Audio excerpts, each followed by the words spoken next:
Welcome to Facebook for the Blind, your look at the downfall of Western civilization through the best memes we can find each week. Ladies and gentlemen, both and neither, welcome to another episode of Facebook for the Blind, a show for the visually and Facebook impaired. I'm your not even humble host, Eric Sizemore, joined by my beautiful co-hosts, quiet Michael Labune and Andrew Teedy.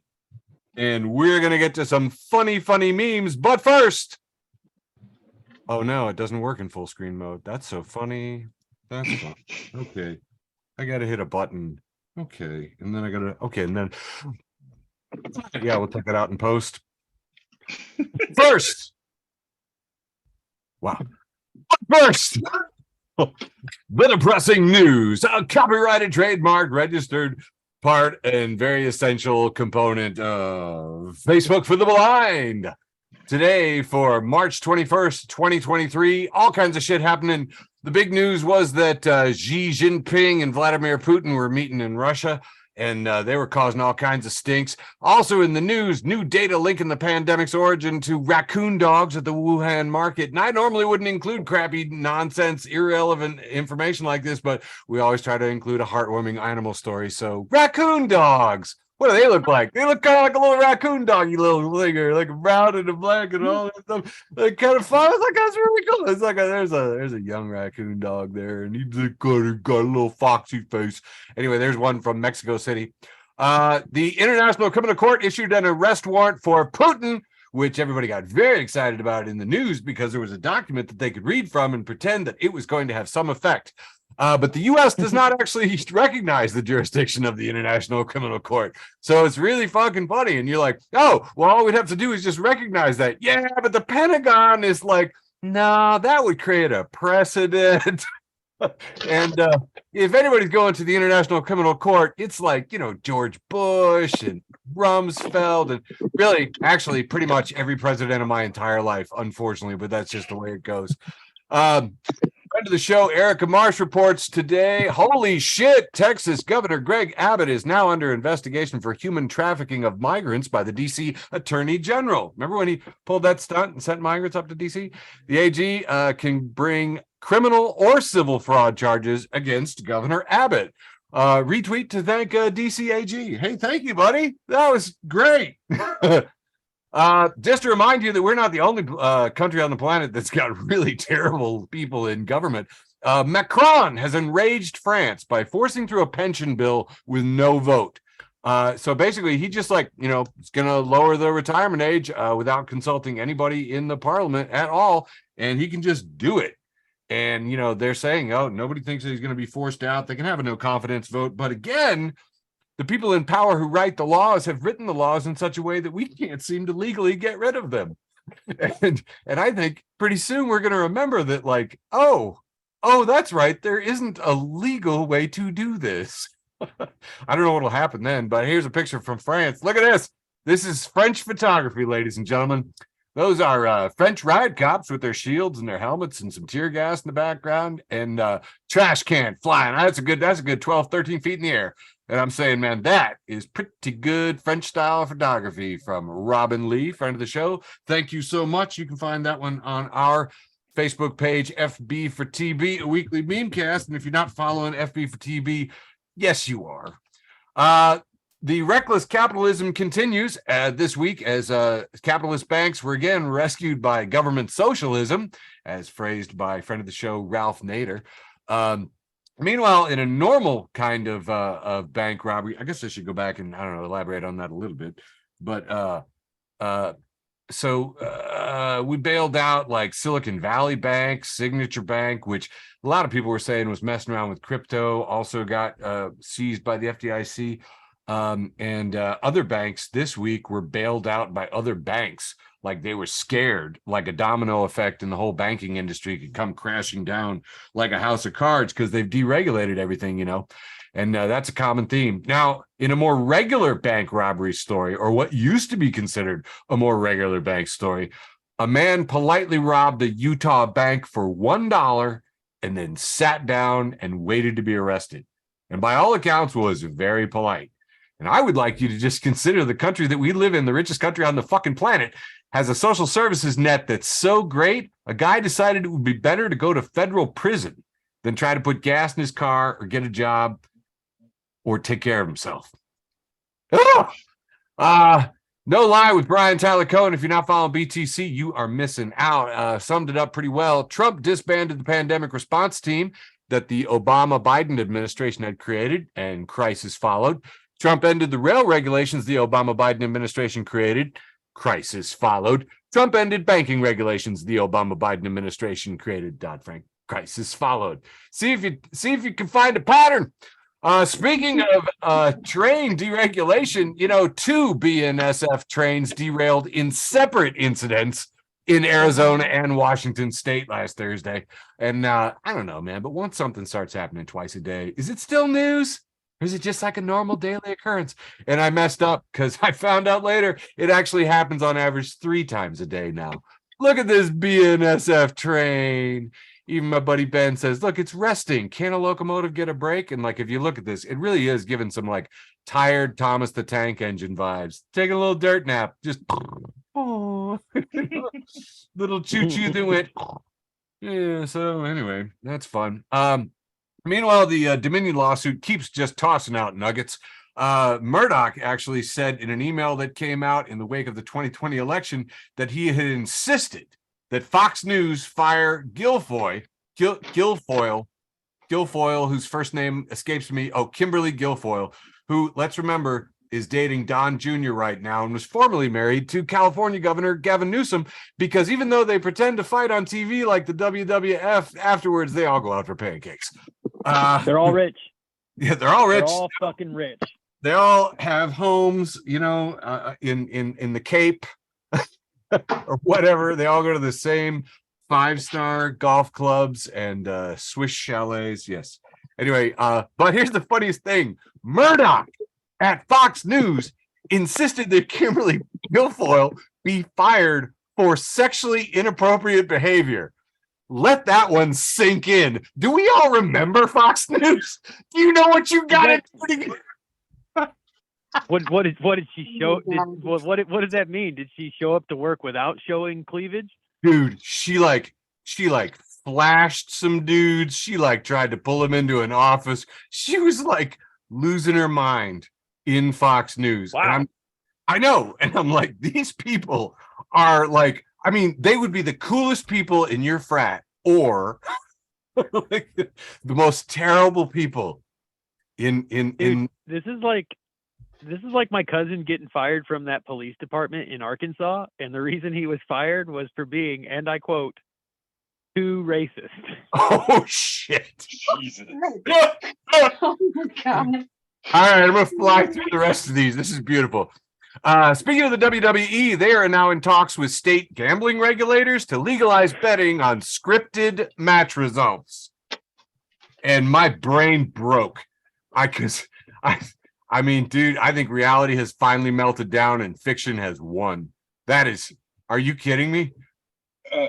As the resident wrestling guy around here, this has been a humongous topic in the wrestling chat groups and stuff. And this is the dumbest thing since unsliced bread.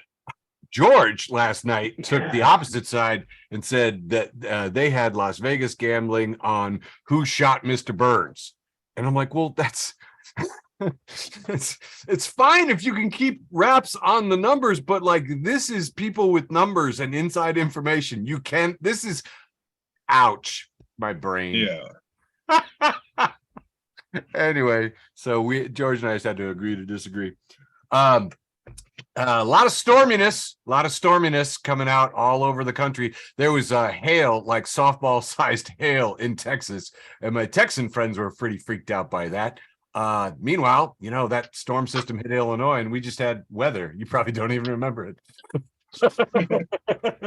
Minnesotans and stuff going, oh yeah, hail. Yeah, get a new roof. Been through it every year, whatever. The real storminess, though, is that the Tangerine Tornado said that he called on his supporters to protest and take our nation back in an ominous echo of the January 6th riot. Yes, he went out on his stupid ordered on Wish version of Twitter that he tried to recreate, and posted there that he was going to be arrested Tuesday. And people got so excited for today. And my thought was, first off, he said it. Next. Right. Why would I start believing him now? Right, I know. Like this time he's gonna tell the truth. And by the way, too, I'll tell you what happened here, man. His advisors said that an indictment could come. So he just turned it into they will, because that's how his stupid brain works. Anyway, yeah, next. Some of my Libby friends were indictment watches now. New York law enforcement preparing for grand jury verdict. And I'm just like, honestly, I'm not even half erect anymore. This is like so boy who cried indictment at this point. I can't. Oh my God. Porn star Stormy Daniels, though, said that she will dance down the street if Trump goes to jail. So there's that to look forward to. I'm certain it will be on Twitch or maybe a pay-per-view event. The Bite reports that people keep posting phony AI-generated images of Trump getting arrested. Which truly, if you look for them, they're everywhere. And the quote is that we are witnessing a new form of anticipatory disinformation. Here's one right now. I thought that, look at this. This is kind of amazing, really, when you look at it. It's like photorealistic. We've got 3 law enforcement. Trump has never looked that skinny. Never. Not once has he ever looked that good in a suit. You put your thumb over that guy's head, this guy's okay. You know what I mean? That's a solid 6. His hair's not fucked up enough. There were a lot of comments. Of all the comments, that was the number one. His hair would be more mussed up. And I'm like, that's absolutely hilarious. I don't know if you guys really appreciate how fast AI is coming on, but Kal Penn is up there talking about OpenAI. They've just debuted ChatGPT-4, which can pass the bar exam. So everybody whose parents told them to go to law school, it would have been pointless. Look, I'm just kidding. That one was most. Oh God. I don't know if you can see this. I'm gonna move on to this.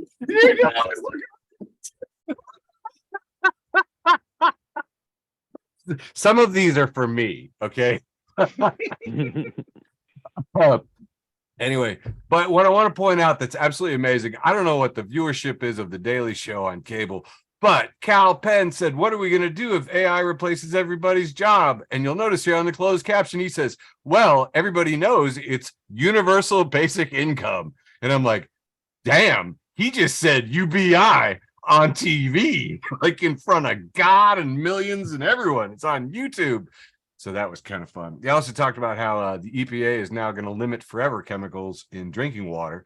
Those PCFT, PTA, FCs, CFCs, whatever those things are that are forever and around all the time. They're finally going to regulate them, which is long overdue. But hey, that's cool. So yay. Oops, come on, click back here. Come on, buddy. Here we go. All right. Meanwhile, Microsoft, taking all this news in stride, cut a key AI ethics team. Microsoft laid off the entire team that taught employees how to make AI tools responsibly, which is, to paraphrase, so they will not get put in jail. Expert calls the decision damning and says it's time for regulators to get involved. It's like, well, I'm glad somebody's finally talking about how to stop the AI that could destroy our entire economy and civilization. Oh, and then you look at the jokers in Congress and like, oh, this is never happening. Breaking news today. A bomb threat was called in just as a judge in Lower Manhattan was about to start a hearing over a $250 million lawsuit by New York Attorney General Letitia James against Donald Trump. This comes as Trump is urging his supporters to incite chaos against law enforcement in recent days. So already unfolding. New York Police Department said that they are on high alert, but there's no credible threats. Meanwhile, one of our favorite lunatics of the show, Marjorie Taylor Greene, went in front of Congress and just was like trying to grill people with her bullshit. And She says, that's not what the Border Patrol agents are telling me. And there is pictures and video surveillance of a man walking and placing this device and then walking away in no man's land where only the cartels and human trafficking take place. He certainly paints a really good word picture, but I think that she is being pumped by some people in the Border Patrol. That is like my theory. Bill Malugan at Bill Fox LA says, new high-level CBP source tells me that it was a fake. It was actually filled with dirt. Border Patrol agents in the Rio Grande City said it while it appeared to be nefarious, I'm told it did not include any explosives. And you're like, oh, what was it? It was dirt in a ball of duct tape. That is all it is. Dirt in a ball of duct tape. But Marge is just like, you just come up with some crazy shit, Marge, and you just say it on C-SPAN. Amazon is facing a lawsuit alleging that the company did not properly notify customers entering its Amazon Go stores in New York City that it was tracking and collecting their biometric information. So, I guess we're used to surveillance everywhere in our lives, but in a retail environment, come on. Anyway. Is nothing sacred. Is nothing sacred. I am a shopper. If you can't be safe when you're shopping, this isn't the America I fought for. I'll tell you that right now. Yeah. Damn right. Do you remember when our Lord and Savior, George H.W. Bush, said that for us to do our patriotic duty after 9/11, we should go shopping? This on is Good Black Friday, the holiest of all American days. Oh my God. Now apparently not everybody How got the dare memo. you? Apparently not everybody got the memo that Americans are really not into surveillance capitalism, when you tell us about it. So Joe Rogan Sacrilege is what it is. Joe Rogan has opened his anti-cancel culture club in Austin. Yeah, that's right. This club is anti-woke. And let me tell you a little bit about this. What people have focused on is that Joe Rogan's new anti-woke comedy club uses facial recognition surveillance on its fans upon entry. They are searched. Your cell phone is taken from you and kept in storage. Security is very intense. You have to get your face scanned like you're going through airport security at Heathrow. And friend of the show, George, said, you call it anti-woke, you take everyone's recording device, and you have facial recognition. This is a place where you can just slur on stage to your heart's content. That is what he has built. That's what it's for. And I thought that was a pretty solid hypothesis. Yeah. It's like, dude, man, Austin, moving backwards. Hey, it was St. Patty's Day last week, and here's just a little bit of history here. As a positive as the Shamrock Shakes impact has been, there have been some missteps. To help promote Shamrock Shakes, McDonald's introduced a new mascot character called Uncle O'Grimacy in 1975. The Irish uncle of the purple mascot Grimace, Uncle O'Grimacy, complete in his Kelly green hat, shamrock pattern vest, and shillelagh, would travel from Ireland each year to bring Shamrock Shakes to McDonald land. Uncle O'Grimacy was quite quietly phased out of McDonald's marketing after a few years, due in part to an alleged incident in Philadelphia in 1978, where the person portraying him made statements in support of the IRA and that British soldiers were better dead than alive. So, and Anarcho-Judaism, who posted this and brought it to our attention, says, we have no choice but to stand.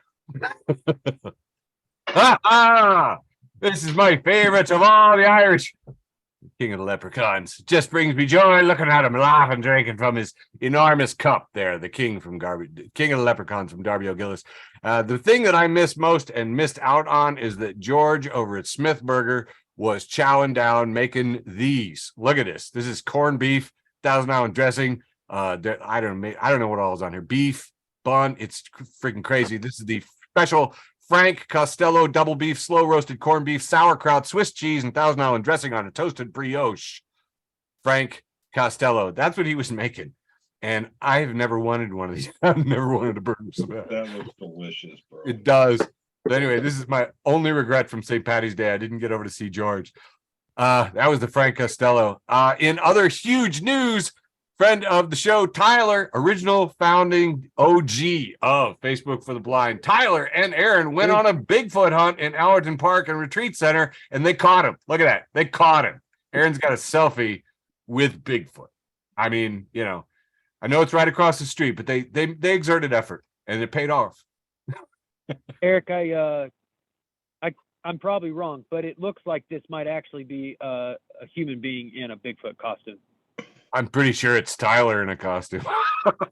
Yeah, because I don't recognize that Bigfoot from the family reunions. That's all I'm saying. I know. I called to make He's sure like, that I've never met this Bigfoot before. Yeah, this ain't one of my peoples. This ain't one of my squatches. soon as this was posted, I looked at TD's timeline to figure out if he was home, and he was, so it wasn't him. Yeah, I just go wandering around Allerton Park for a while, every once in a while.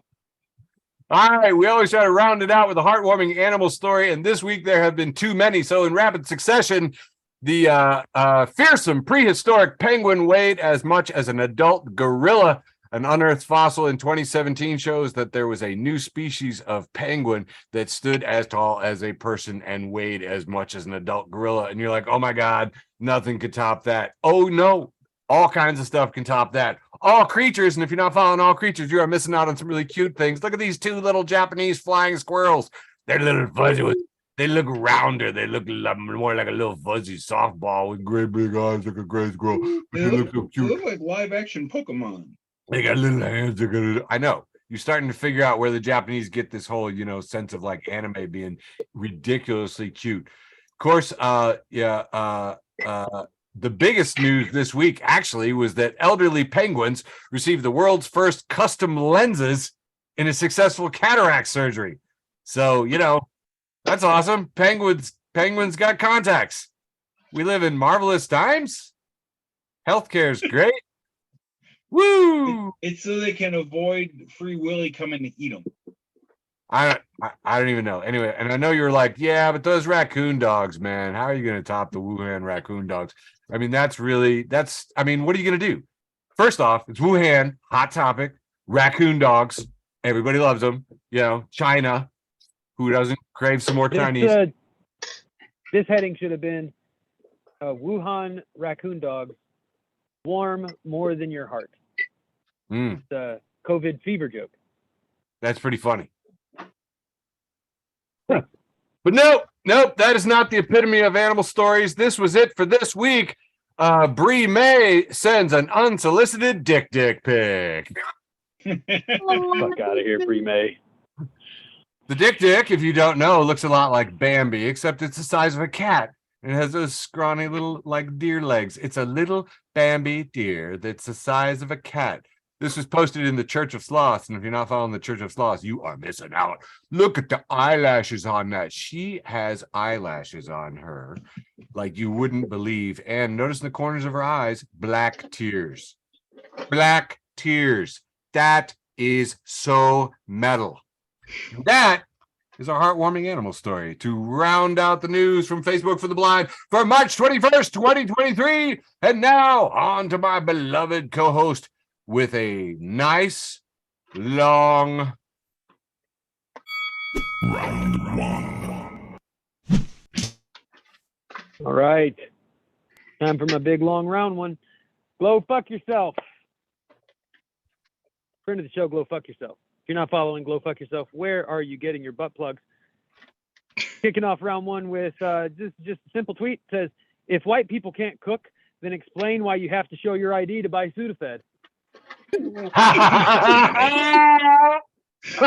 So, you say we have no culture. I would caption this laughs in white trash. This is the revenge from last week. Okay. This is from Jaden Lebel at Lebel Jaden, who says, waited 5 hours so I can try to get Brendan Fraser to sign my conch shell with a mouth on it. And he said, no thanks. Totally valid. And I will never forget this experience. And then, look, I don't know what to tell you. There's a picture of Brendan Fraser looking very strong. And he just is looking disapprovingly at a conch shell with a mouth on it. And I mean, is there another way to describe this, gentlemen?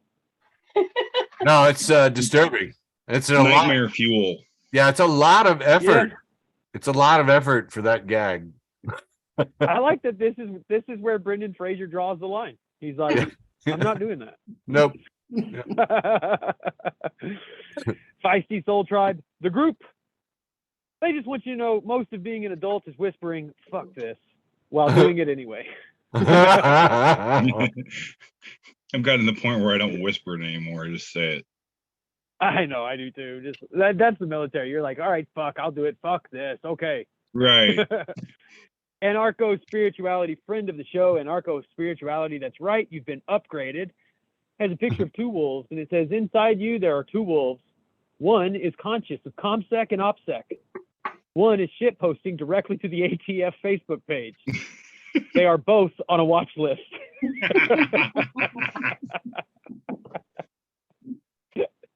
Anarcho Spirituality they want us to know, and this looks like an old 1950s sexist ad, and there's like a white woman carrying a bunch of folded towels. She's smiling. It says, philanthropy exists to launder the reputations of the rich. Let me read that again. Yep. Philanthropy exists to launder the reputations of the rich and serves to replace public institutions with private ones. I'm going to read this whole goddamn meme. It's so good. So you've made billions exploiting workers, nature, and public sources, and you've bought off the entire government to make sure you won't be taxed. But for some strange reason, people seem to think you're evil.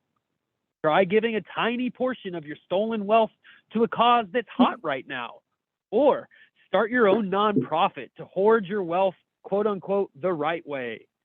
Now your reputation is clean and you've saved even more money on taxes, you fucking dragons. Here is a picture of, it's two pictures. The first one is a picture of a unicorn, gorgeous white unicorn, sun shining behind its head. It looks fucking celestial and shit. And it says, young me, full of hopes, dreams, and optimism. And then it says, me now.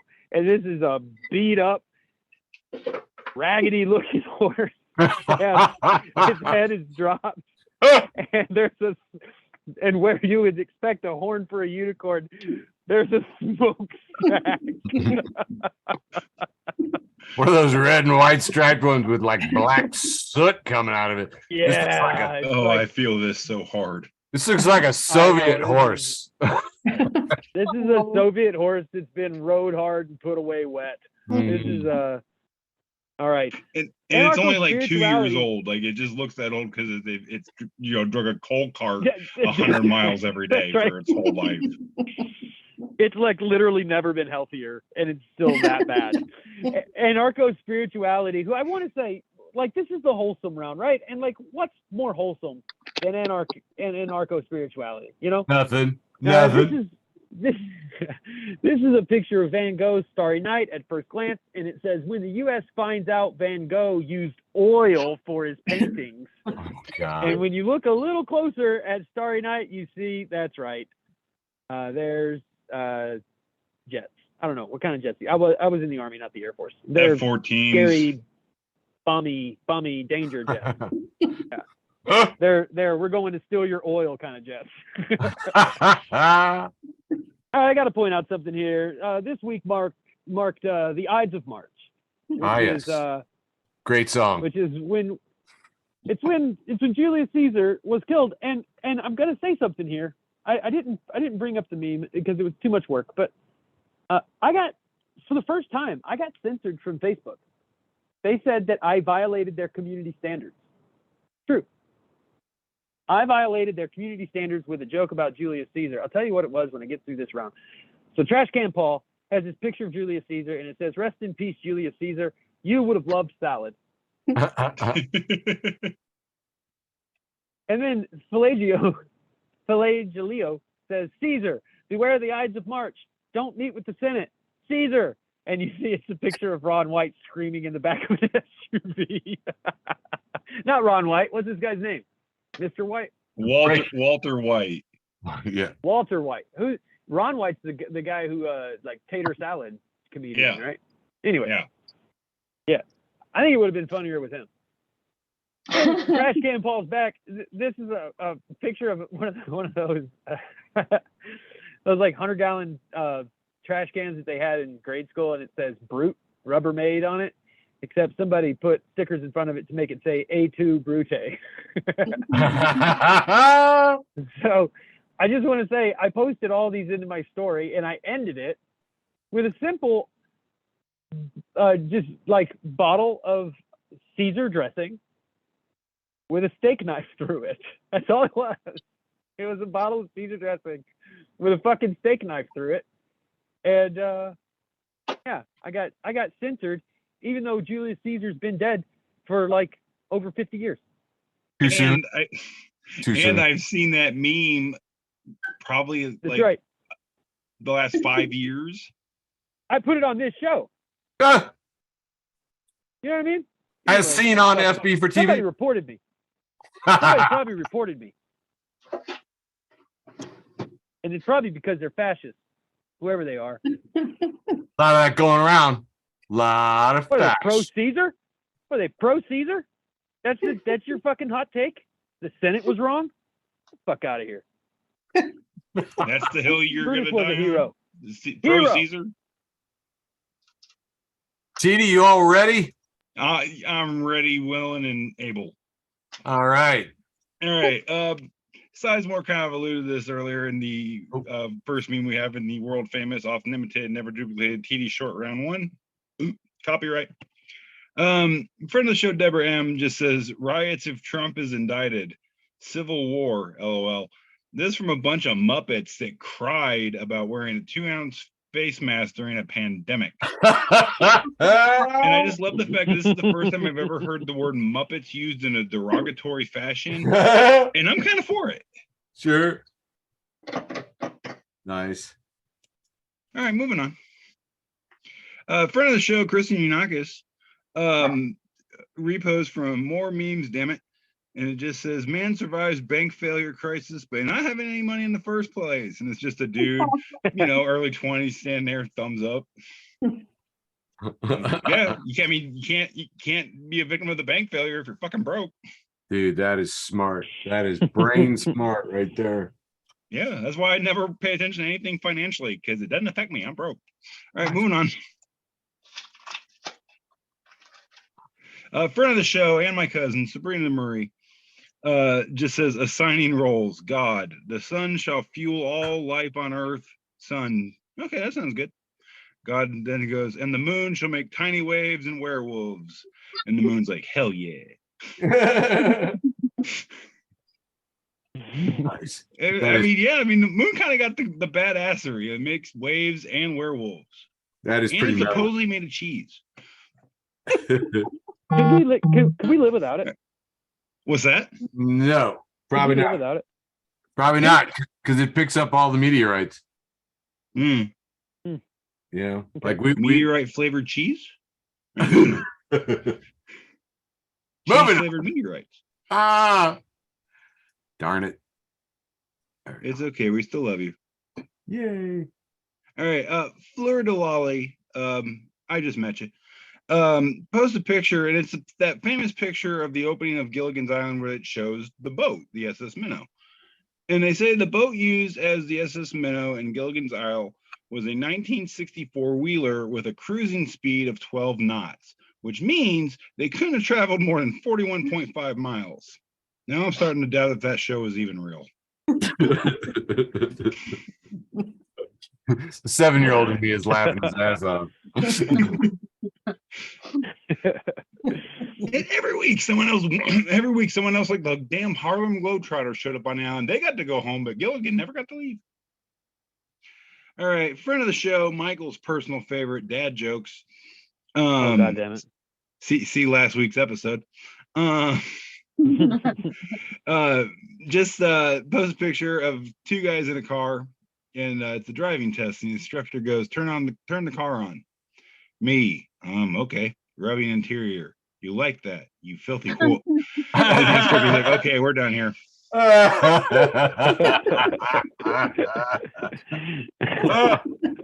the best dad joke I've heard this week. Yes, I got more. You know me. Dude. All right. Next up, friend of the show, Kevin Schmidt, repost puns. It's a banana with like a little bit of chocolate on it, but the chocolate's in a very unfortunate shape. And someone put a face on the banana, and that unfortunate shape of chocolate is a Karen hairdo. And it just says, banana Karen just says, I need to speak to the bananager. Bananager, Michael. Bananager.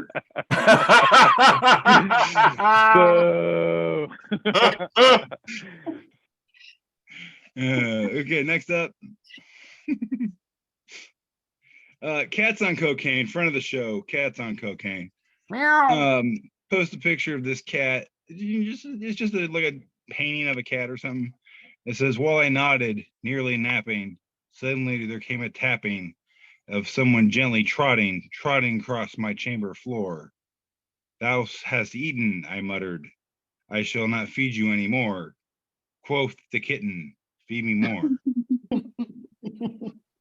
Yep. For my Poe fans. Dude, I'm like in this meme, I am Poe, the kitten, and the guy not feeding the kitten. Right. Love it. I mean, it's very true though. I mean, cats are always, I mean, if a cat could speak, it would say that. All right. Ending up my round one here. Friend of the show, Renee, post this picture. Just it's a spring getting thrown up in the air. And it says spring is in the air because spring started yesterday. So I thought I'd show this. Spring in the air, Michael. I see it. That's all I got for my short round one, also known as the beginning of Michael's torture. All right, moving on. This first one is kind of dad-like here in my average-sized, normal-sized round one. We have a woman who's got it putting her hand out around another woman, and she says, "You know the drill, right?" "Yes." And then we zoom out and we see, "Hi, it's nice to meet you again." She's shaking hands with a drill. It's got Milwaukee written on it. Yeah, okay. This was posted in Dang Old Internet Made Me Do It, so blame them.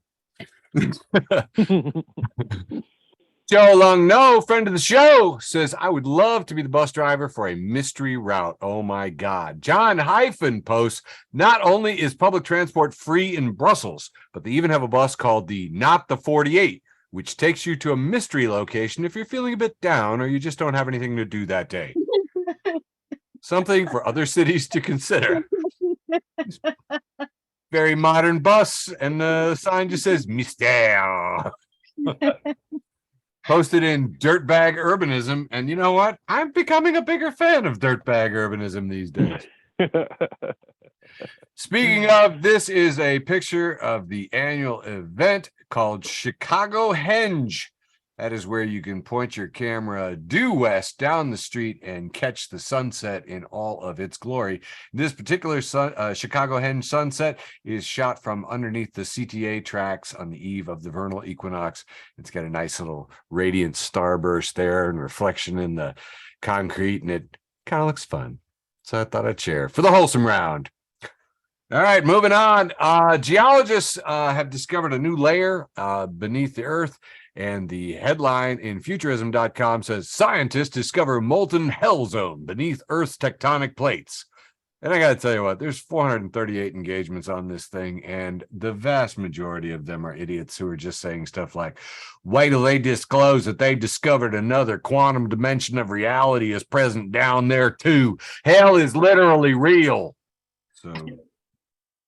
So that's funny to me. FB4tB, a weekly memecast, posted this, which is the microwave that someone has stood on its end, and it says, I just flipped our microwave on its side, and he absolutely loves it.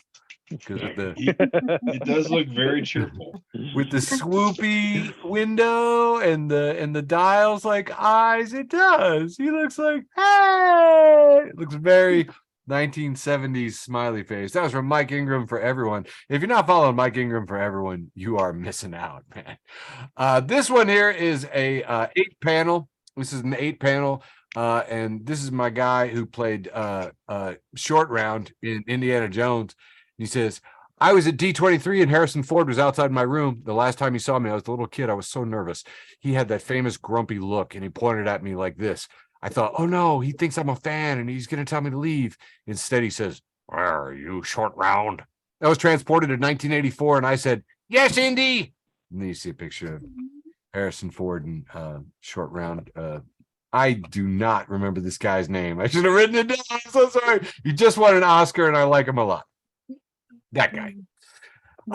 This next one was posted in Galactic Hitchhikers, and it's showing a picture of a man with a voltometer or something. It's got a voltmeter and a dial and some electrodes, and they're plugged into a tomato, apparently. And he's looking very intently at the tomato with the electrodes on its nipples. And it says, L. Ron Hubbard, inventor of the Hubbard electrometer. It was used to determine whether tomatoes experienced pain. His work led him to the conclusion that tomatoes scream when sliced. Later, he founded the Church of Scientology so he could experiment with other vegetables. Bump. This one is a picture of a deer in the wilderness and then a kangaroo who looks jacked with some pecs and some biceps, and my God. And Robert Devlin has commented, kangaroos are just deer that have been to prison. Just me?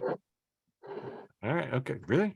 Jacked kangaroo? I'd fight that fucking kangaroo. Dude, I would watch you get your ass kicked by that kangaroo. As long as it didn't kick my head. That's like the Brock Lesnar of kangaroos. His first move is going to be to like spring back on his tail and kick you in the head with both feet. I'd fight Brock Lesnar too. He's probably old. It's like, I can see you bouncing up on this kangaroo. How old are you? How big a boy are you? How big a boy are you? How's it go up again you? How's it go up again you? How big are you? If I go up again, how big a boy are you? Next, anti-QAnon memes, and if you're not following anti-QAnon memes, you are missing out. Post this one. It says, it had to be said, and we have a child up on his dad's shoulders, and he's holding up a cardboard sign with crayon that just is a bunch of squigglies. It's like, that would be so fun. That would be the best guy to be at the protest. That was apparently posted by Kind Humor, Clean Polite at No One's Expense by Cheryl Hill. Cheryl, thank you so much for that one. This next was posted by Reverend of the show, Father Nathan Monk. He has reposted Justice Horn, who has reposted Jan Maynard. And Jan Maynard has posted a picture of an all-gender sign, and it looks like a video screen. It's got a man and a woman restroom sign there, man and a woman, and it says all genders, and Jan Maynard says, Kansas City Airport, hell no. I will not fly into this airport. If I ever do, I will piss in the parking lot before I go to a bathroom. Father Nathan Monk has paraphrased, I'll publicly expose myself in the parking lot instead of in protest of my fears that someone might expose themselves in the bathroom. And it gets better. Father Nathan Monk says, true story, the discussion of gender neutral bathrooms ended up before our city council. One of the local churches held a forum to discuss the dangers of it. And so me and a couple of other activists decided to go check it out and see what they were saying. After the meeting was over, I went to find the restroom. There were two, but one was down for maintenance. So I stood there and watched these folks just walking in and out of this bathroom. One of the pastors got in line and I said, sir, this is a gender neutral bathroom. You don't want to use it. He also didn't find me funny. Friend of the show, Craig Smith, reposts writing about writing Alex E. Harrow, who says, the thing about learning the correct pronunciation of a word that I've been saying wrong for 30 years is that instead of pronouncing it correctly moving forward, I will simply never say it again. Nothing is macabre or hyperbolic. Segways are transitions, and the river in London has no name. Friend of the show, Steve, posts this nerd pun. We've got a coffee mug with an Excel spreadsheet on it, and it is labeled "Freak in the Sheets." That may be Michael. Boo. it's a fan with our crowd. What can I say? Friend of the show, Mackenzie. Do you remember Mackenzie? Mackenzie's doing good. Oops, I gotta do that. Friend of the show, Mackenzie, posts this picture from the catacombs in France, from Austin, Morgan. So we see all the skulls all lined up along the wall there in the catacombs under Paris. It says, "Scary fact number 67. There is a France." I like it. Got about 3 more in this round. Friend of the show, John Cleese, has posted this picture of coconuts in a grocery store, and they are labeled $2.99 Monty Python horseshoes. Friend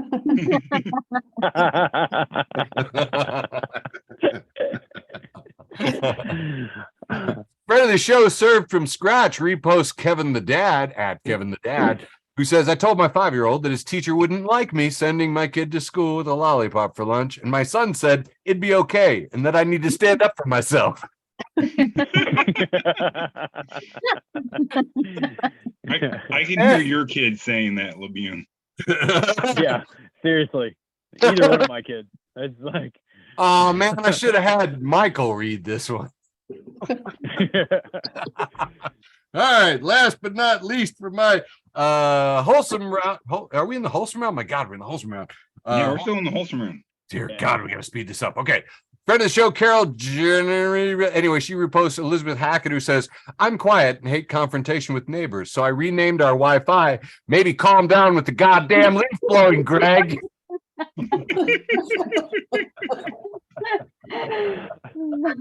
That wraps up my wholesome round 1. Back to you, Michael.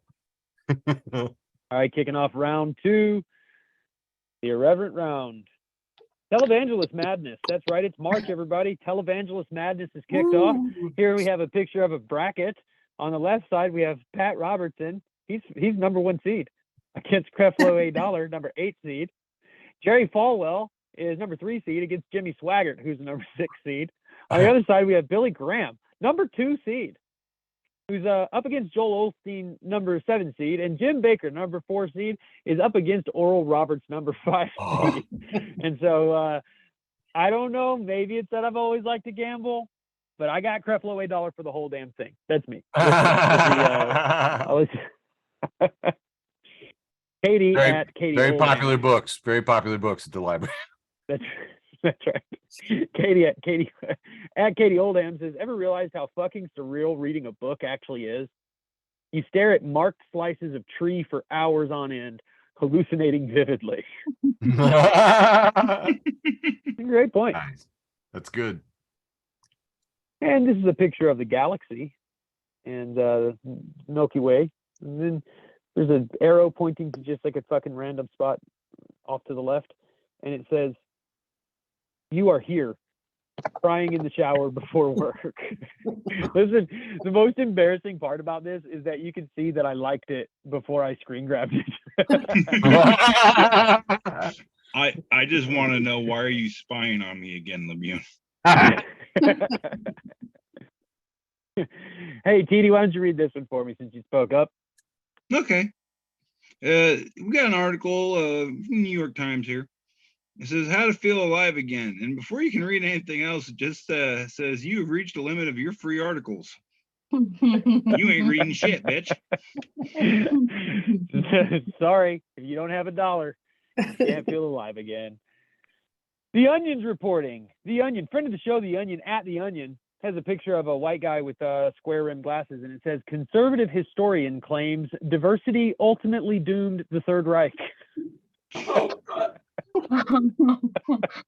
Again, when did the Onion start doing real news? Oh, God. History for the Witty 2.0 says, St. Patrick is not the only saint whose feast day is March 17th. It's also the feast day of St. Gertrude of Nevalis, the patron saint of cats and the people who love them. And then we see this picture of this saintly looking nun holding a cat.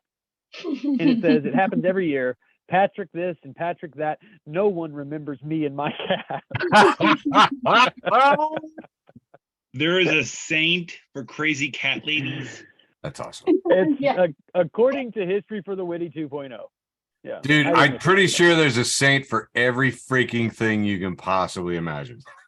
Again, I've said this before and I'll say it again, I'm a recovering Catholic. I mean, we got a lot of them. Mhm. But I've just never Well, heard of the cat lady saint. We got hot takes on the Catholic Church here, folks. We got, what we want to say is it's a lot of saints. A lot of saints. A lot of saints. A lot of feast. Sean Silverman bar exam at bar exam tutor. I want to point this out. Bar exam tutor. He posts this news article from Fox 5 DC who says a parrot that was trained by drug dealers to alert them of police presence and is refusing to speak after being detained. I'm gonna read that again. This parrot was trained by drug dealers to alert them of police, and now that it's been detained by the police, this parrot is refusing to speak. And Sean Silverman, who is a bar exam tutor, just retweets this with the caption, "Not without a lawyer." Stitches, snitches get stitches. I got like two more for this round. Eve 6, friend of the show, Eve 6. Eve 6, we love your Twitter. We recognize that you have sung. As they're retweeting this picture of George W. Bush, Barack Obama, Bill Clinton, and Jimmy Carter. And they're retweeting this picture, and the caption on the picture says, "Name this band." And Eve 6 replies, "Death from Above, 1979 to 2016.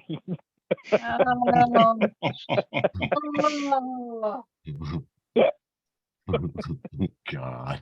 That's such a fucking Wow. great joke. And Death from Above 1979 is a great band. That's a fucking. They're a great band. All right. Woo.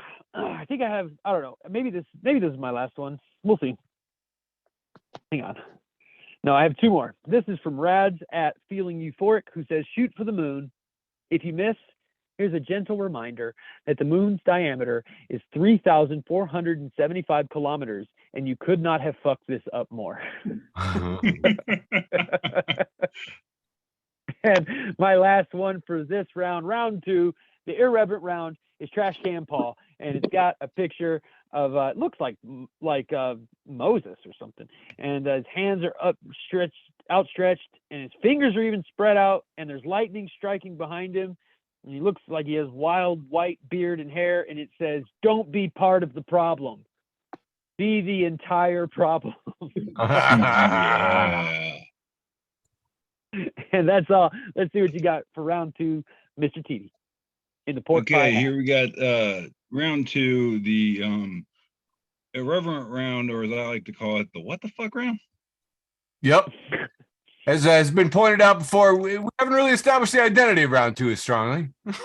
Which is why I like it so much, because I don't know my identity half the time. All right, so relatable, relatable pie. Post a picture of this cat that kind of looks like Steve Buscemi whenever he has to play a lazy-eyed character. And it says, "Me zoning out really hard during a probably very important conversation." Because this cat's eyes are not even in the right spots on its head. It's one eye's hunting, one eye's fishing. Like, it's just a very unfortunately shaped kitty. Like, this cat just got fucked by genetics, fate, selective breeding practices, everything.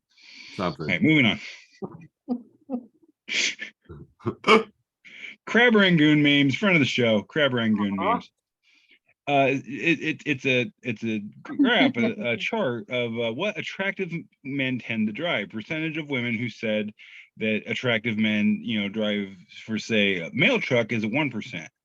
Sedans up at 11, sports cars at 27, but the top winner here at 32%. What attractive men drive according to women: Crab Rangoon delivery vehicles. Because women love crab rangoons. Everybody loves crab rangoons. And if you don't, you're a communist. All right, moving on.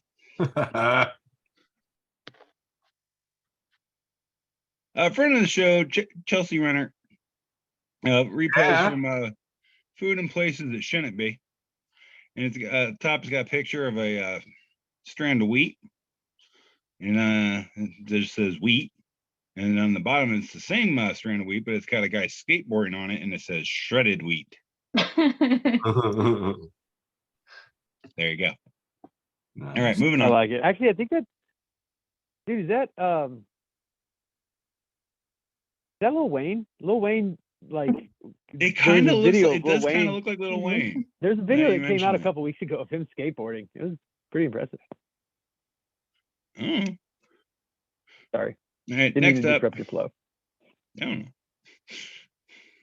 know. Chris Spangle, acquaintance of the show, post 2 pictures of Kevin Costner from the show Yellowstone, and on the left he's relaxing in a chair, got his shirt on, jeans, cowboy hat, very relaxed. He's camping, got horses and a tent in the background. It says European out of office. I'm away camping for the summer. Please call back in September. In the second picture, it's Kevin Costner looking very stressed out in a hospital gown, panicking against a wall. And it says American out of office. I have left the office for 2 hours to undergo kidney surgery, but you can reach me on my cell at any time. Fuck yeah. Yeah. USA. Oof. It hurts, doesn't it? All right. Friend of the show, the Dab King, says, my family at my funeral. Heaven just gained another angel. Hands together emoji, heart emoji, angel emoji. And then it says, me and hell fighting the motherfucker who invented coleslaw. And it's a big ass gorilla with a smaller gorilla just swinging him around by his ankle. Just saying. Yeah, okay. I don't know what that guy's got against coleslaw, but okay. I am Awesome Sauce, friend of the show. Mm-hmm. Post a picture that just says, when you got the quote unquote rescue dog job, but you lied on your resume. It's a picture of what looks to be a person drowning, and just this sweetest, goodest boy dog swimming up and trying to get to the person and then climbing on top of the person and drowning the damn person. That's a good dog. Yeah, when you get the rescue dog job and don't know what you're doing. Now this one, I would like Sizemore to read this because I think he could do this the best justice. I love you, buddy. We have here a post from Jason Jester who says, exactly. We have Hank Hill and Bobby in their truck. And Hank Hill says, you know what's not cool, Bobby? Simping for billionaires on the internet. I saw this. I realized within about 2 seconds I could not do a Hank Hill impersonation, but I knew Sizemore could, and he would love the whole simping for billionaires thing. I do. Thank you. Thank See, you. I'm not a complete asshole. Moving on. I Fly High, friend of the show, definitely a friend of mine. Post a picture of a head of lettuce wrapped in cellophane with a barcode sticker on it, produce sticker, and it says, how green is this lettuce? And then the lettuce underneath the barcode says, lettuce, green AF.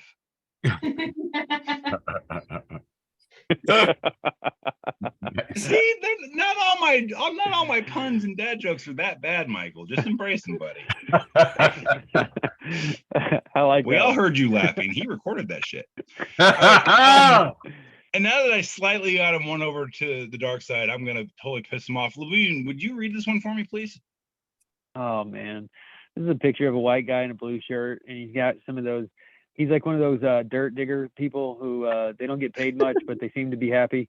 What are they called? Archaeologist. Ross was one. Yeah, archaeologist. And he's there's this archaeologist in a blue shirt, and he's next to this big ass, looks like a fucking femur of a giant or something. It says they're currently excavating the largest known dinosaur tibia to date. Apparently, it's a real shindig. God damn it. I take back what I Oh, said after God. Sizemore thing. I am totally an asshole. All right, moving on. Oh. I had to do it, Labune. All right, this is the last one I got for round 2. Friend of the show, and former 90s heartthrob, star of the show, Chucky, Devin Sawa. And he posted a picture of this wizard, like typical D&D style wizard looking dude, pointing his hands at this ironclad bikini 80s metal chick who's in a very provocative pose. And it just says, me fighting off thirsty girls in my DM after they witness my majestic meme wizardry. As a Yeah, meme that's lord, why. I understand. Wow. I like this one. I'm gonna save this one. Go for it. This is me, Sizemore, and Labune every week after this show, just fighting off people in our DMs, man. Yeah, it's pretty That's messed it. up. Is that the end? Yeah, that's the end of round 2, dude. And then back down. Right. Okay. On to my round 2. I made this one today. We had James Corden, who was joking with the studio audience. He said, you know, it's bad when a former president announces he's going to be arrested. And the general response is, for which crime?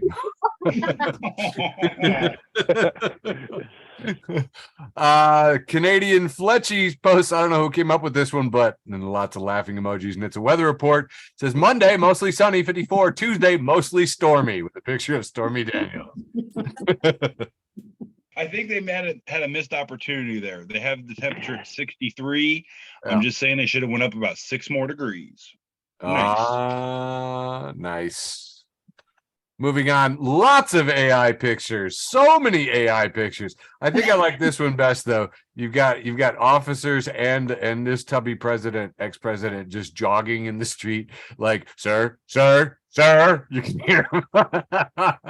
This one, he's quite a bit uglier. All the cops are running after. I don't know. This one's a little uglier, but he does have a bag of some fast food under his arm, and he's more portly. He's got a mouth that looks like he can unhinge his jaw and swallow things whole. That looks like a regular picture of him to me. I know, right? A lot of them, it's hard to tell. I keep looking for 6 fingers. This is a 4-panel. He's being grabbed from 3 angles by some guys who are running up to him. It looks like mid-run. They're grabbing his arms, Then there's several of them just being, perp walked with a huddle of police officers around him. This one's pretty good. He's being tackled to the ground, and there's like 6 cops in uniform all trying to get hands on him, which I think is pretty funny. Another one where they've got linked arms and they're leading him around. This is a fun one. Just a picture of him in an orange jumpsuit as an oil painting being, hung in the White House or the gallery, I guess. Looks like Barack Obama's arm there in the painting next to it. So that's kind of fun. Friend of the show, George Takai, says, who amongst us has not participated in a scheme to pay hush money to a porn star on the eve of a national election and then hide those payments illegally? If they come for Trump, they can come for you. By the way, this is a paraphrase of actually Representative Andy Biggs, who's a true nutsack in the Congress. He had said, if they come for Trump, they will come for you, except he probably said it in a dumb accent. He said, this stuff is the kind of stuff that only occurs in third world authoritarian nations. And friend of the show, Jojo from Jers, says, if you have sex with a porn star and then pay that porn star to keep quiet about it so you can win an election, then reimburse yourself for the payment and then lie about the whole thing while simultaneously throwing your own attorney under the bus while letting him go to jail for it while you sit in the White House, then yes, they will probably come for you too.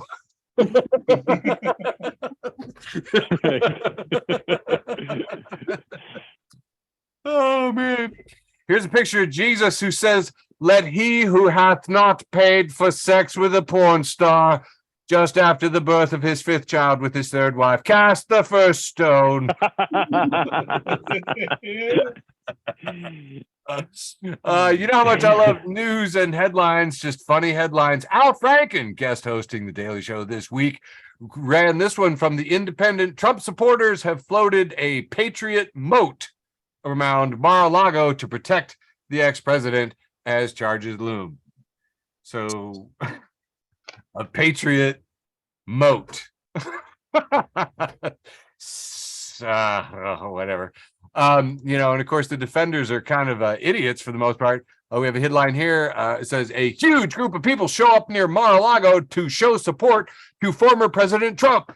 And then you look closer and it says, correction, a small group of supporters show up with huge flags. And there are a lot of trucks there, but if you notice, there's about 5 people there and just some really big flags. So Yeah, there's not a whole lot of. There's more flags than people for sure. Yeah. Huge Trump flag. Anyway, so I thought that was pretty More fun. flags and teeth. Huh? Probably more flags and teeth. Oh, those are some nice white trucks. They probably can afford dental work. I don't know. I could be wrong. Just because they can Oh, no, afford trust it. me. Rednecks will doesn't mean spend they'll more money do on it. their trucks than they do their Listen. dentures. Yes, absolutely. Like, fuck Trucks teeth, before dude. teeth. Like, fuck teeth. They're like, how's my truck look? Yeah. Well, you know, even in American health insurance, as it's been noted, teeth are considered luxury bones. See? Luxury bones. Enemy of the Luxury show. bones was my nickname in college. Enemy of the show, Ali Alexander at Ali, who is the American far-right activist, who was the main organizer of Stop the Steal. He posted, previously, I had said if Trump was arrested or under threat of a perp walk, 100,000 patriots should shut down all routes to Mar-a-Lago. Now, I'm retired. I'll pray for him, though. I thought this was great because, dude, even the QAnon nutsacks have like low energy. It just, you know, like they're only sending thoughts and prayers. I'm like, that's hilarious. So that was going on. This guy Marlowe, Zachary McMarlowe, 1 year ago said, if actually intelligent life stumbled onto our little blue marble, lost in the couch cushions of infinity, they would be baffled to see us destroying our one and only home to appease a giant video game we call the market. They would see that we could be doing anything, and we chose this. Yeah. Here's a fun one. I don't know if you guys saw the DeSantis bio stuff that came out, but apparently he isn't afraid to get his hands dirty. That was Matt Walsh on Ron DeSantis' habit of eating pudding with 3 of his fingers. Apparently, people who work with DeSantis say that he is a disgusting eater. Oh, can you not see that? Hang on. Did I mess that up? Somehow I messed that up. Lo siento. Nobody said anything. Okay, back into it. He isn't afraid to get his hands dirty. So yeah, Ron DeSantis eats with his fingers. And as one of the commenters said, buddy, if you have pudding and no spoon, then you don't have pudding.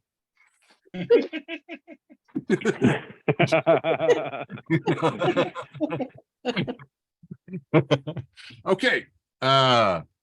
This is friend of the show, Josh Gad. Josh Gad says, I love the how dare you prosecute Trump from the same people who brought us lock her up.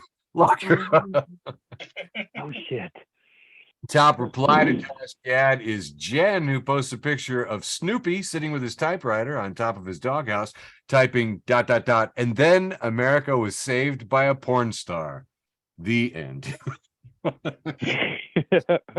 Man, how America is that though? That is so America. I was just thinking that, like, yeah, that's par for the American cores. Yep.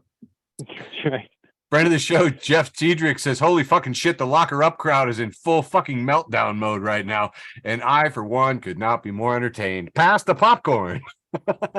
You know, and the thing is there's like lots of responses on this too. I put this out of order, so I'll get to the responses in a minute, but typical stuff, you know, how it started, the destination. We've got, you know, his dumb boat rally down in Austin where several of the boats sank because they were swamping each other's stuff.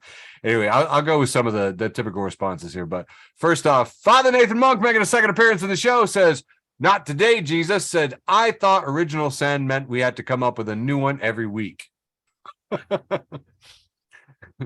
Okay, no, I like it. Okay. I do too. Original sin. I thought original sin meant we had to think of a new one every week. That'd be tough.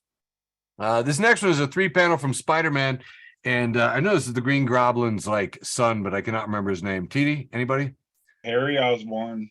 Okay, Harry Osborne. This is Pete and Harry Osborne sitting down in a 3-panel, and Harry Osborne says, "Hey Pete, check it out. Translate sharp knife into Latvian real quick." We see Pete look at his phone, and then he looks up with a face. Have you done it? You know it? You know the answer? That's right. Sharp knife in Latvian. Ass Nazis. Founded Twitter and Reddit's R today, I learned, so it has to be true. Sharp knife. Ass Nazis in Latvian. This next one, which I thought was absolutely brilliant, from friend of the show, Lex. You guys remember Lex from The Blind Pig. Real funny. On St. Patty's Day, she said, come butt fuck me in the bathroom. I'm Irish or whatever.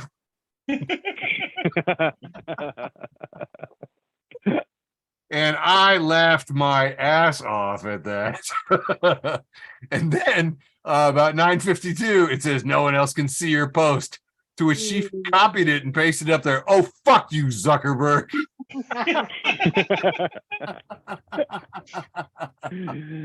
Which I thought was great. I also appreciated that a little while later, she posted "Boss Bitch" by Doha Cat with this picture. She's showing a lot of skin. She's got her hand. We're getting some underboob. We're getting a lot of underboob here.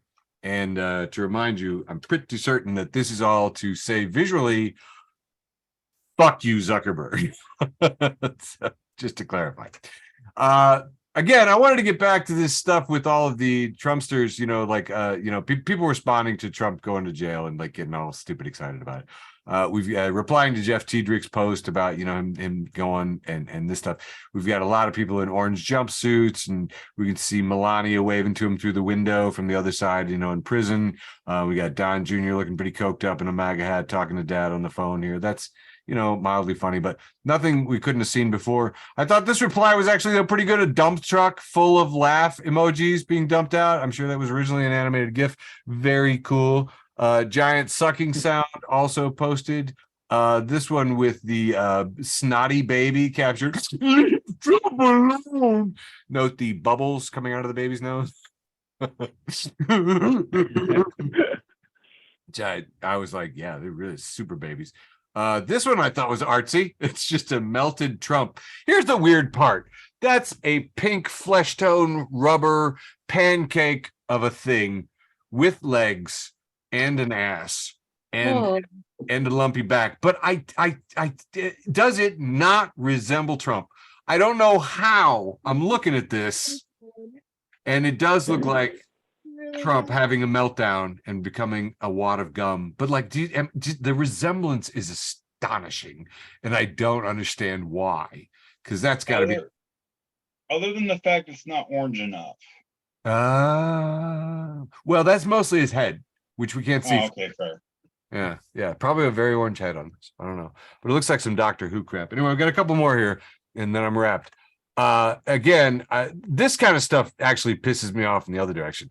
This is a picture of Joe Biden in the sky with sun rays coming from him, and there are all these babies crying, and all the babies have "Make America Great Again" MAGA hats, and they're just a whole field of them going wah, wah, and the sunshine Biden in the stars is saying, which again, par for the course. And honestly, I really don't like the deification of any of these people. They're just politicians, and they're all millionaires, and they're all full of crap. And this kind of pissed. Yes.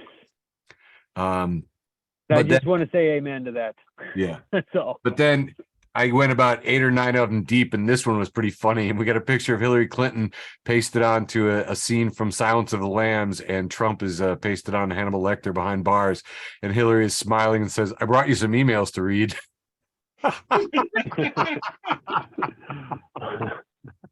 That wraps up my irreverent Act 2 for Facebook for the Blind. Handed it back to you, Michael. All right, here we go with round 3, the penultimate round. True.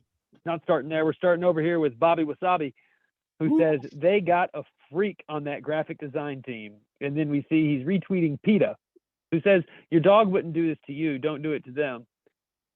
And it's this picture is it's a picture of a woman on all fours wearing a prong collar. Oh my. and a leash. And there is an upright. It looks like a furry Okay. holding the leash and walking the woman. Listen, PETA, put it away. Hello Black Stuff is back. And they're retweeting Rob at Catholic Dad 420, who says, I try to be kind to my elders because anyone born before 1990 has survived a historical shift that is absolutely brain melting. Like, you remember people waiting in line for VHS tapes, and now you're expected to understand crypto. So true. It's weirdly true. Yeah, I don't like elders and born before 1990 to be like together, but whatever. I'm moving on. This is a picture of a cop firing an automatic weapon into the ocean, it looks like. And it says, American cops when they find out there's a Black Sea. Oh.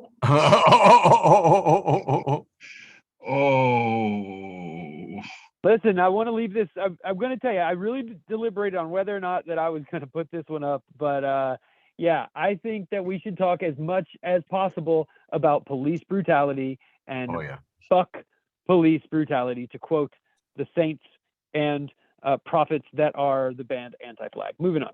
Anarcho-spirituality has this weird fucking trippy picture of 4 eyes, I don't know, bloodshot eyes. And it says, the only person who ever wanted me for who I am is the police.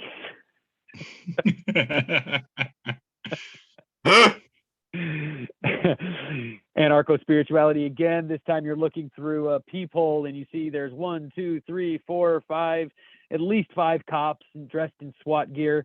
And it says, point of view, you were too silly.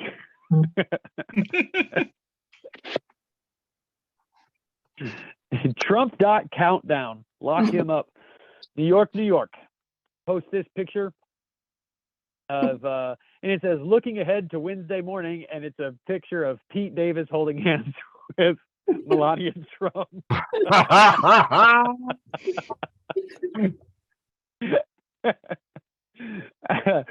Fuck, this killed me. I think I got that one off LinkedIn. This one says, meanwhile in Canada, and it's a picture of the soup Nazi, and he's screaming, no spring for you. Thank you. Meanwhile in Canada, nondescript Roman statue at cancel culture. It says this. It starts off with, quote, you just stayed up too late, end quote. And then another quote that says, actually, due to my very rare and self-diagnosed disability you didn't know about, I can't sleep before 1:30 a.m. Your ableism disgusts me. And this is like, for our listeners and for anybody who doesn't know, this is exactly what it feels like to be on leftist Twitter. Like, just fucking exactly what it feels like. Menthol Newport at Menthol Newport, friend of the show. Menthol Newport tweets out, well, it's a picture of a what do you call this? It's a picture of a, what's the name of the show? Wheel of Fortune. Wheel of Fortune. Oh yeah. Yeah, and there's 1, 2, 3, 4, 5, 6, 7 words here. No, 6 words here, and there's only one letter, and the letter is G at the very end of the first word. There's no other letters revealed. The question is, what are you doing? Menthol Newport would like to solve the puzzle for this 6 words with only one letter, and they say smoking menthol in the Sistine Chapel. I got 2 more memes for this round. Jamie says, a guy just tried to mansplain to me what a sawhorse is, but I shut him down because I am well aware that it's the past tense of seahorse. Thanks. It had 45,000 likes. And lastly, Rare Comics North Carolina, friend of the show, Rare Comics North Carolina. Listen, Rare Comics North Carolina, I'll show you mine if you show me yours.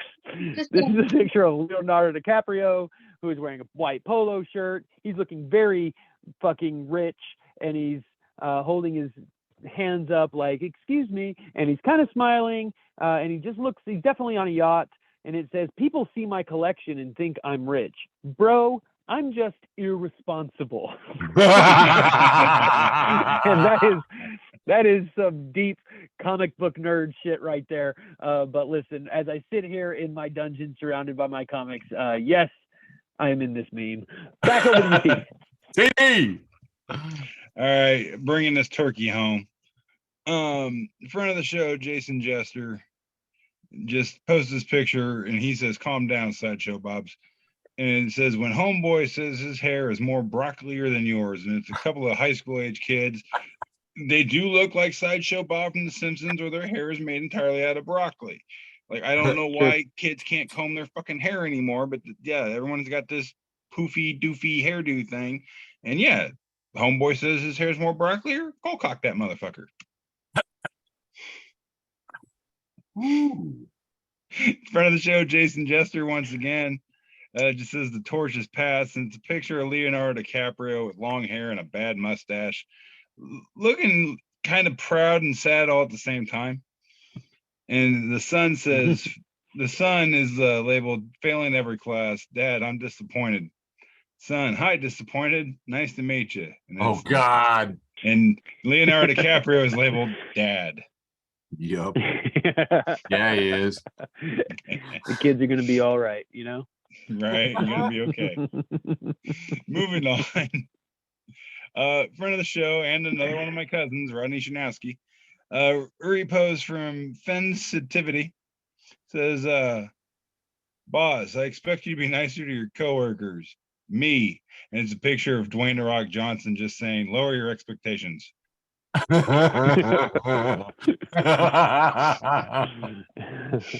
I should have this picture hanging at my desk. Moving on. I'm only here for the jokes. Friend of the show, just post a picture and it says, "Me, hi, do you take walk-ins?" And the picture is labeled cremator, and it's the guy from what's his name from The Office. It just looking very freaked the fuck out. Because, Not Ricky Gervais. It's the American version of yeah, Ricky the Gervais American on one. The Office. Yeah, that one. The 40-year-old virgin. Steve Carell. Yeah, Steve Carell. That's his fucking name. Did we do that in stereo? That was cool. Yeah, we love. Yeah, this would be the cremator if you said, "Do you take walk-ins?" Send that to Kristen. All right, moving on. Hey, the show, Kathy Dust. Kathy. She posted a picture from a little introverted, a lot sassy, and it's a picture of this little cute, freaked out looking possum going, "Oh no." I mean, it's very like this possum's in distress, and I feel for this possum. And it says, "When you're an introvert and you hear, let's go around the room and introduce ourselves." Nope. Yep. That's time for the bathroom. I feel this. I'm the most extrovert introvert I know, but yeah, I feel this. Fun. All right, next up. Aww. Friend of the show, the Dab King. Once again making an appearance here. It's a picture of late 80s, early 90s musical pariahs, Milli Vanilli. Hope you all know their story. And it says, "Milli Vanilli watching people get famous for lip syncing on TikTok." And like I said, they look pissed. They were ahead of their time. You know it's true. No, it's true. Stuck on a loop, taking away your Emmy. All right, moving on. Oh, it's Ozzy Osbourne. Yes, Ozzy Osbourne. Friend of the show, Deborah M, posts a picture of Ozzy. And it says, "When I find myself in times of trouble, Ozzy Osbourne comes to me speaking words of wisdom." It's just Ozzy sitting there staring at somebody saying, "Life has a way of kicking you in the fucking nuts." Ozzy, I feel you, bro. Yeah. Nice. Moving on. Hardhead 420. That 420 Hardhead. Post a picture of this little, hamster chilling. It says, "Did you know there are 18 species of hamsters? To learn more about hamsters, go to xhamster.com. Now, for those of you not laughing, I had to stifle that one for the whole. Oh, I saw you. I saw the pain. For those of you that don't know what xhamster It's like is, holding in a fart. it's like the world's third biggest porn site behind like Pornhub and RedTube. Something like that, yeah. No, trust me, I've done the research. I got the carpal tunnel trigger, bro. Moving on. What? Cafe Delights. I don't know. Delight. What is that word? Delights? Cafe Delights. I can't read English. I went to school in Indiana. All right. It posted this picture of this little French bulldog wearing a t-shirt, but it's on its hind legs, kind of poking around the corner. It says, "Me sneaking into the kitchen with no pants on at 2:24 a.m. to eat shredded cheese. I am in this meme. Oh, I'm in this meme." I like how the dog looks sneaky and furtive, even though clearly there's a thumb under his arm holding him up. Yeah, Right, I mean, right. it still looks like he wants to go waddling into the kitchen to get the shredded cheese. He don't care that he's got to be in this dumb picture to do it. He's like, "Look, just give me the shredded cheese, bitch. I'll do what you need." All right, moving on. Matthew Thomas, friend of the show, repost from SpongeBob memes, and it's Squidward wearing a suit, just smiling, and his eyes just have so much emotion and pride welling in them. And it says, "Me, yes, Daddy, don't stop." And Squidward is labeled "server grating cheese on my pasta." Jesus. My wife is in this meme because that is her. She will not stop until that cheese grater is spitting out nothing. She's throwing another block, bitch. All right. Moving on. Sir, Olive Garden came up with a new policy just for you. I always feel so bad for the Olive Garden people with my wife. All right. In front of the show, Teresa Hemrich says, before calculators, people used and it's the band ABBA above the band Kiss. So before calculators, people used what is it, Labune? An abacus. I've had this one on my phone for a month and I haven't used it on you, dude. Just God, dude, smoldering I away. want you to know that for some reason, I looked at this meme like completely backwards. I was like, oh, the band Kiss. And then I looked at the top and it was like, before calculators, people used in something Kiss. And then I was like, what band even is that? Fucking ABBA. I hate this meme for so many reasons, man. Careful what you say about ABBA, guys. You're gonna stir up Nan. Look, math is enough reason to hate it. Move on. Oh God, I love it. Okay, this is my last one for round 3 here.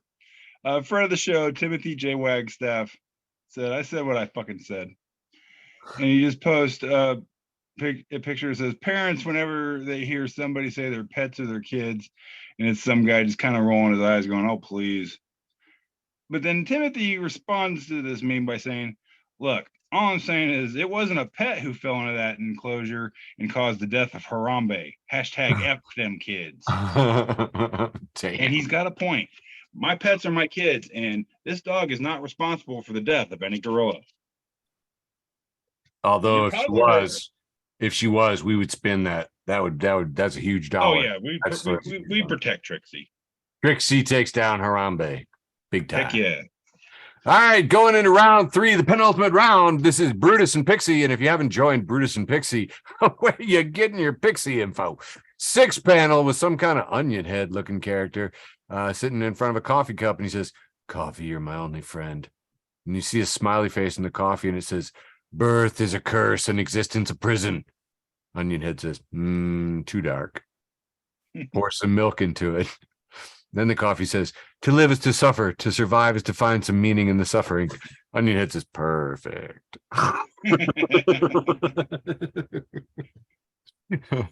This next one is John Christian @_John Christian says, "Our grandchildren will be so rich." Oh, wait, no, I got to read the first part. So he's retweeting Chris Fryman, who says, "Capitalism won't make most of us rich as Elon Musk, but it'll make most of our grandchildren richer than him, just as it made most of us richer than Rockefeller in nearly every way that matters." John Christian comments, "Our grandchildren will be so rich they'll launch a Tesla into space every time they get divorced, not just once like that pauper Elon Musk."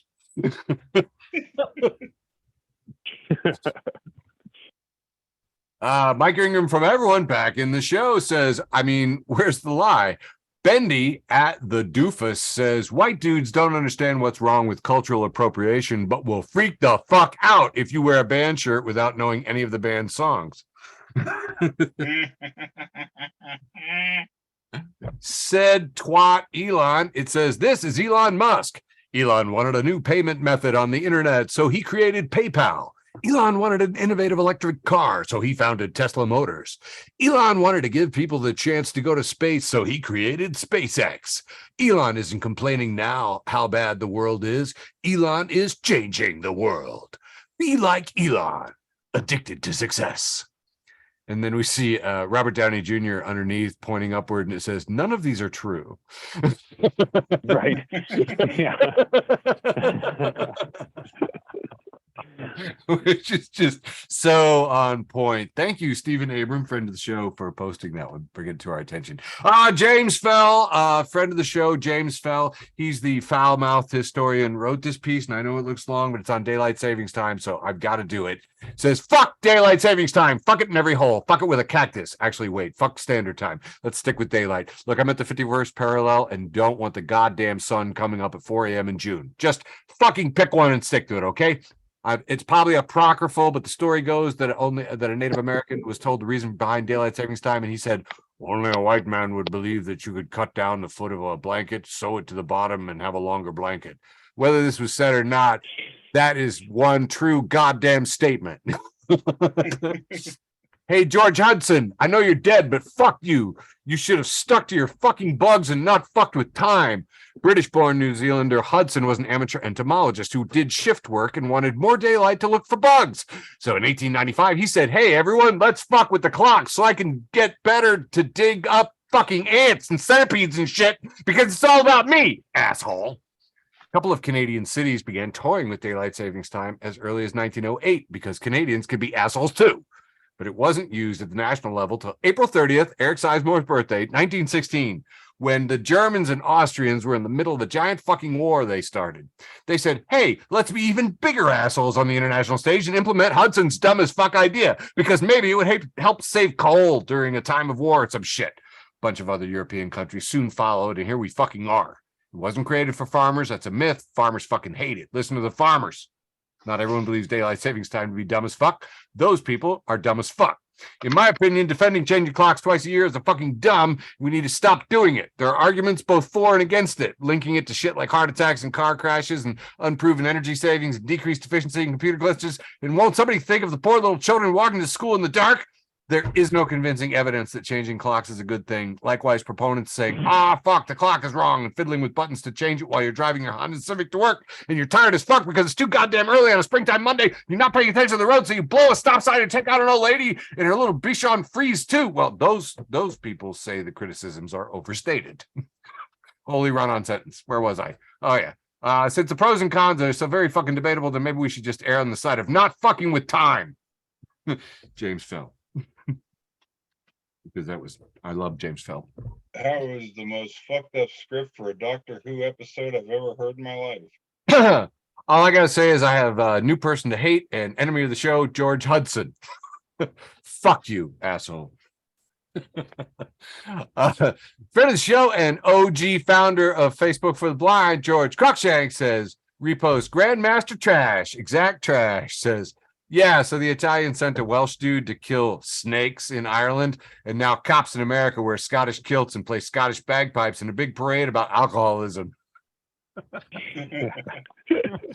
Happy St. Patrick's Day. Clickhole reposts Matthew Perry. Picture of Matthew Perry here says, I used to use drugs to cope with my mental health issues. Now I use dish soap to make my dishes look shiny and clean. Matthew Perry on different things you can use.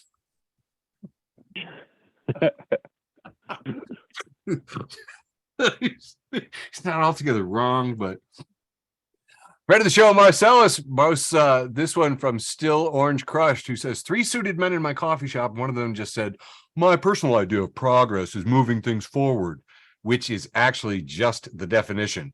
Everyone's nodding. Guys in suits like this are in charge of every industry, and it's clear why trains explode.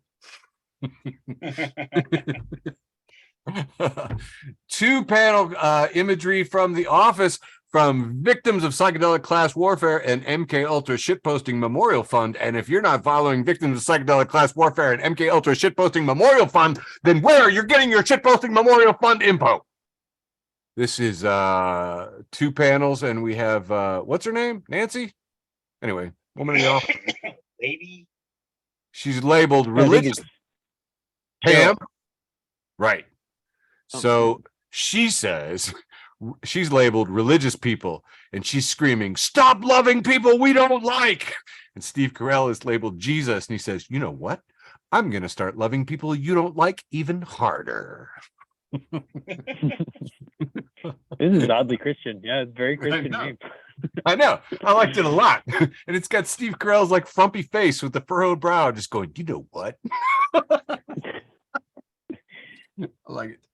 All right. This And next Cheryl is my favorite character in the American version of The Office. her name is Cheryl, for real? I don't Carol? know. All right. So I think it's Pam. I think you were right. Pam, I don't know. Maybe that's the one from Archer. I'm all mixed up. It doesn't matter. I'm moving on. I've already let it go. This next one's from friend of the show, Aaron, who's posted a 2-panel, and we have a picture, Daniel Tiger, and in his little 2D cartoon show on PBS, and it says the show. And his little boyfriend is there, and they both got buckets and there's sand. And it says, "We're setting up our inside beach." And then the next picture is Justin Bateman, and something says, "Every parent watching, the fuck you are." Yeah, right. Exactly.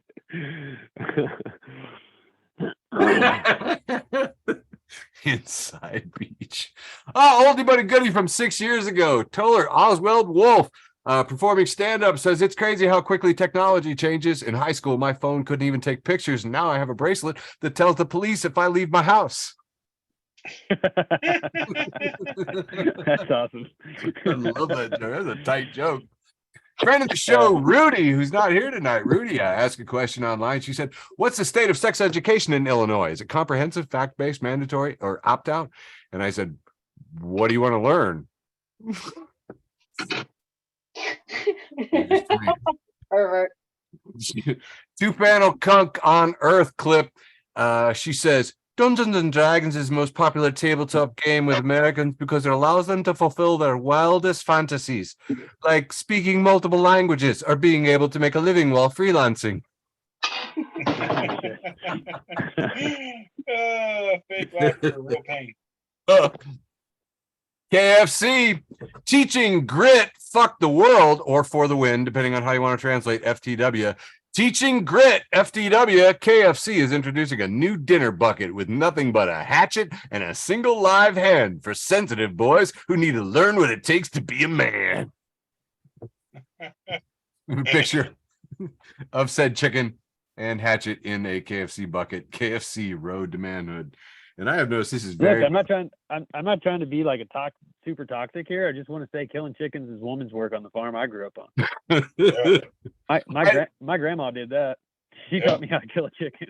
My friend Melissa immediately commented on it, and it's a shame because that was always considered woman's work. And I was like, well, maybe the colonels ought to change all that. Famously forward looking. What manly thing are you going to teach me to learn next? Look, I mean, I'm for it. I think gender roles are fucking bullshit, but this is a weird meme. It's like telling me that now men are real men and like have a picture of me at a sewing machine or something. You know, like, yep. Good. Kill the chicken. Mend your socks. I know this is landed in weird ways with a lot of crowds. I know there's a lot packed in here, but you gentlemen understand why any even slightly funny KFC meme has to get attention from me. Oh yeah, your dad owns the fucking there's place. a picture of your dad on the bucket. Required by law. And his tiny little body. His tiny little body and a huge. I know. All right, moving on. Showcasing college baseball, first entrance of all time from Showcasing College Baseball, posts a picture of Tug McGraw, former MLB pitcher and father of Tim McGraw, and he says, 90% of my salary I spent on good times, women, and Irish whiskey. And the other 10% I'll probably waste.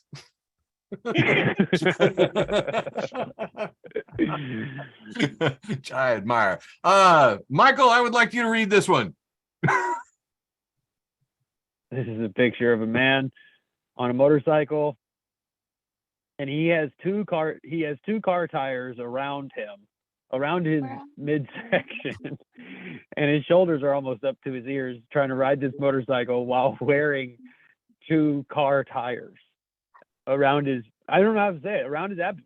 Yeah, around his torso. Yeah. And Mike Hudson, friend of the show, Mike Hudson, hey Mike, captions this, he looks tired. See, Sizemore, isn't it fun to make him read this shit? God. I don't know why I'm fucking doing this anymore. Sean Gordon, friend of the show, says headed to retire on the dark side. It's worse. It's so much. That's actually a pretty good joke, because riding dark side means riding a motorcycle with a car tire on the back. Really? True. Yeah, that's riding dark side. That's a really, Sean, I don't know you, Sean, but that's fucking pretty tight tag on this picture. Deep cut. Fun. All right, moving on. Headed to retire on the dark side. Yeah, good work. Good work. Probably is what he's doing. This next picture is oh man, I do not know these anime characters. I'm gonna say, is that from the kid with the arrow on his head? The This is from airbender. the show Avatar. Avatar the Airbender. Okay. Friend of the show, Goonie Jace Jameson. And if you don't know Goonie Jace Jameson, you're missing out, because he's a very, very wonderful person. 2-panel from Avatar says, has an old man with a beard, and it says, me coming out as polyamorous. And then the 3 friends are all like getting into fighting stance, and one is labeled religious friend and looks shocked. And then in the background is labeled cheating friend, whose eyes are like, ooh. And then there's a girl up front waving and smiling, and it says, friend who thinks we're gonna have sex now. I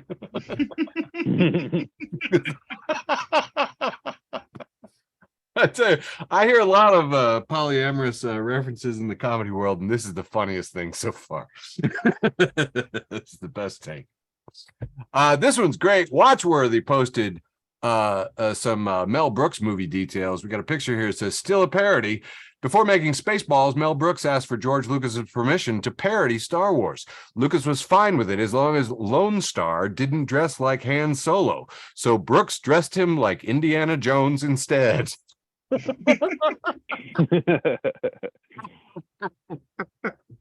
I had to double check, and yeah, I mean, that's, yeah, leather coat. Okay, I kind of see what's going on there. Anyway, I thought that was fun. Friend of the show, Lindsay Glazer Comedy. If you're not following Lindsay Glazer Comedy, you are missing out. It says, doctor, when was the last time you had a physical? Me, reaction or altercation? I was like, nice, pretty tight. Church of Sloths making a second appearance in here with the Vigilante Rage Cat 3-panel, and the guy is saying, I've really changed, man. And his confidant says, you were sticking your dick in mashed potatoes, Bill. That's my thing, Jimmy. Keep my powder dry. I don't know what this is from, but I don't get it. I think he sticks his dick in mashed potatoes, Michael. He thinks That part I got. he thinks that's his thing. He thinks it keeps his powder dry. What does that mean? It keeps my powder dry. Is that a turn of phrase? I don't know. Oh, like recharged, like ready to fight. Yeah. Oh, okay. Okay. I should have said that this guy to me has the stance of a fighter. He looks like a boxer. I don't know this movie, but it looks like a boxer talking to Andy Garcia, maybe. And the boxer saying, yeah, really changed, man. You were sticking your dick in the mashed potatoes, Bill. That's my thing, Jimmy. It's how you're ready to fight. I don't know. That's how I read it, but you know what? You're right. yeah, A lot of that going on in my own head. I wrote that pencil. I wrote that narrative. There's nothing in here. There's no boxing gloves. This is my final one for this segment. Women like to choose shampoo which insults them the most. It says, for broken, greasy, destroyed, fucked up hair, which makes you ugly as shit. And the girl is smiling and saying, it's for me. No shit. That's funny. Yeah. All right. Back for our post with the most. Yeah, we have got to hurry. I'm so sorry. This is my post with the most this week from friend of the show, friend of mine, Mason Menenga, who says no one speaks Absolutely no one says anything. And then Dave Ramsey, and there's a picture of Paris Hilton, arms stretched, smiling, wearing a tank top that says, "Stop being poor." Wow. And this is just a reminder, Dave Ramsey, you could block me on Twitter. It wouldn't cost you anything to block me on Twitter, and it would make me feel so cool if you'll just fucking block me on Twitter, Oh, you man. coward. We should make that. All right. We should make that some kind of campaign. Well done, Post with the most. Let's see what you got, TD. All right. TD. My post with the most actually just happened yesterday, and I posted this. I just saw a cop car almost get hit by a bus because the cop wasn't obeying traffic laws. Gave me the warm and fuzzies. Nice. I think I remember like seeing this and getting warm and fuzzy reading about your warm and fuzzies. Yeah, I was just sitting there in my office, look out the window, and I literally saw just right outside my office window, 2 cop cars actually. One of them almost got tagged by a school bus, a short bus at that. Oh my. Wow. Anyway, all right. Well, and guys, I screwed up because Michael says I can't count. Friend of the show, Zach O'Ryan, said just watched 3 comedy reels in a row and every joke was a setup. And then, but my therapist was like, insert punchline. I've never hoped more for patient-doctor confidentiality in my life. His first comment is, if your therapist was worth a damn, the first thing they'd tell you is to stop doing stand-up. Solid advice. Had to get it out there. My post with the most. You probably heard about the woke banks, all the collapses in the banking sector, and the right-wing lunatics on Fox and whatnot decided to go with woke bank. The bank collapsed because it was too woke, which is the weakest narrative they've ever used.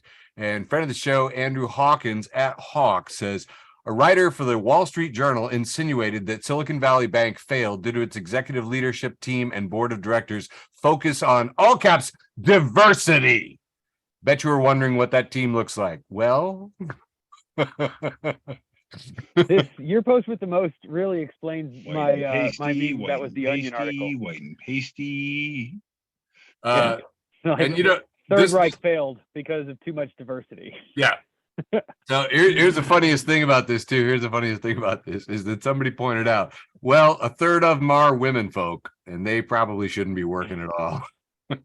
It's too much. Too much diversity. That was my post with the most.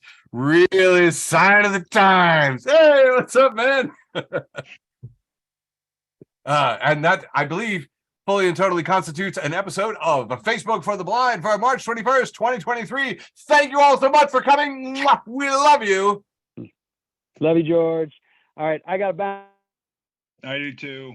Thanks for listening to an episode of Facebook for the Blind. Follow us on Facebook, Twitter, and Instagram.